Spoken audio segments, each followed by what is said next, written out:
Il y a un argument qui revient de façon récurrente depuis le début de la guerre en Iran, c'est que ceux qui s'y opposent le font par anti-Trumpisme primaire. Ils ne le font pas pour des raisons géopolitiques, ils ne le font pas pour des raisons morales ou juridiques, ils le font parce qu'ils s'opposent systématiquement à Trump. Mais la question c'est, en quoi devrait-on soutenir Trump ?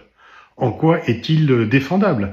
En quoi, selon l'intérêt national français, selon l'intérêt des affaires du monde, on devrait soutenir Trump ? Quel est l'argument pour lequel on devrait soutenir Trump et non pas s'opposer à sa politique ? Parce qu'effectivement, en tant que Français, le moins que l'on puisse dire, c'est qu'il s'attaque constamment à nos intérêts, qu'il ne nous traite pas comme des alliés, comme des amis, comme d'ailleurs la plupart des pays européens et comme d'ailleurs la plupart des pays du monde.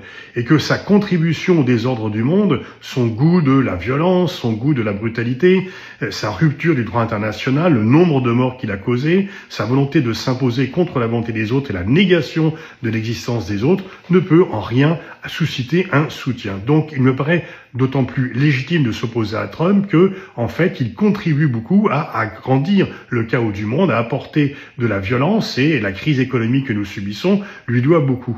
Donc en fait, il n'y a rien de primaire dans l'opposition à Trump, c'est juste un choix rationnel, cohérent, géopolitique et moral.